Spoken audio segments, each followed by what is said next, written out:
میں نے جو کچھ کہا ہے اپنی طرف سے نہیں کہا، بلکہ یہ سب کلام اللہ ہے۔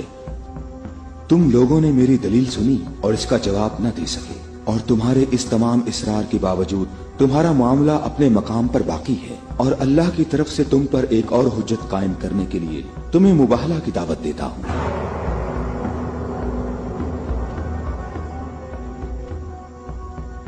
مباہلہ؟ ہم دونوں ایک دوسرے پر اللہ کی طرف سے بلائیں نازل ہونے اور اللہ کی لعنت کی بد دعا کریں گے۔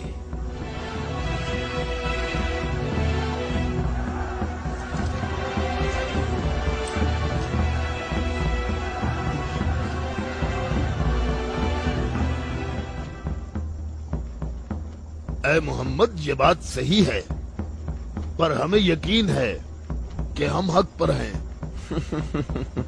اور اس مباہلہ میں یہ بھی فیصلہ ہو جائے گا کہ کون صحیح ہے اور کون غلط۔ ہم متفق ہیں۔ ہمیں کہاں آنا ہے؟ چونکہ تم نے مباہلہ کی تجویز مان لی ہے تو کل صبح ہم لوگ شہر سے باہر جمع ہوں گے۔ ہم اپنے تینوں خداؤں کو پکاریں گے۔ ہم اپنے تینوں خداؤں کو پکاریں گے۔ ہمارے خدا تم پر مصیبتیں نازل کریں گے اور تمہاری اولادوں کو جلا دیں گے اور تمہاری نسل ختم کر دیں گے، اور تمہارے پیروکاروں کے دلوں کو ہمارے دین کے شوق اور محبت سے بھر دیں گے۔ اگر تم محمد سے محبت کرتے ہو تو اسے بچانے کی ابھی کوشش کرو، کیونکہ کل کا سورج ڈوبتے ہوئے کوئی نہیں دیکھے گا۔ میری عمر 80 برس ہے اور میں نے اس میں 70 سال کا طویل عرصہ صرف اور صرف دعا اور عبادت میں گزارا ہے،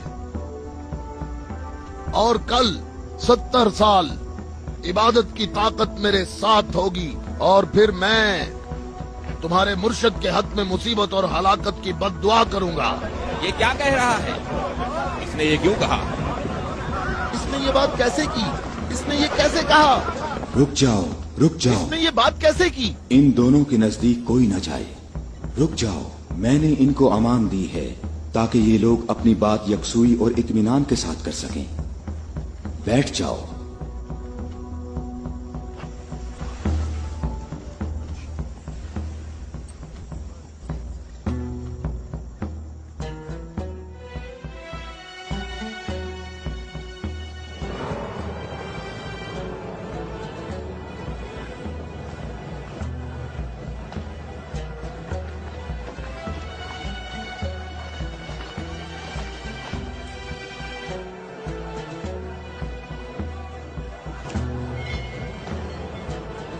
میں تم لوگوں کو نصیحت کرتا ہوں کہ اگر ہم نے محمد پر مصیبت نازل کی تو تم ہمیں قصوروار نہیں ٹھہراؤ گے، کیونکہ محمد نے خود اس کی خواہش کی ہے۔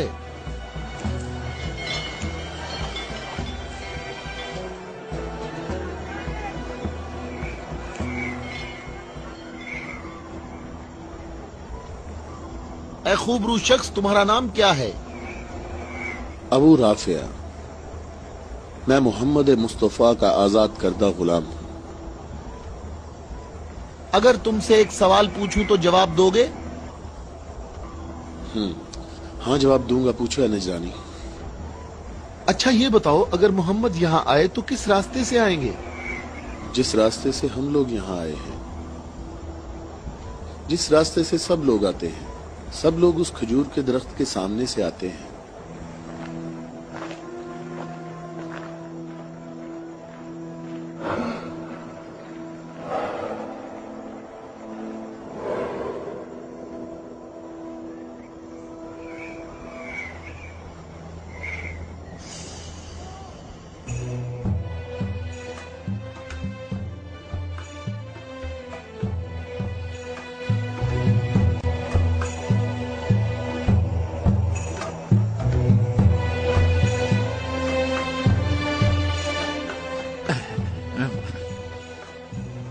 اے ابو رافع، یہ بتاؤ کہ مصیبت کا شکار ہونے محمد کے ساتھ کون لوگ آ رہے ہیں؟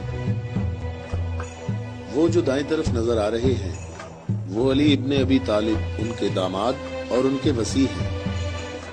علی؟ وہی علی جس نے خندق میں عمر ابن عبد ود عامری کو قتل کیا تھا۔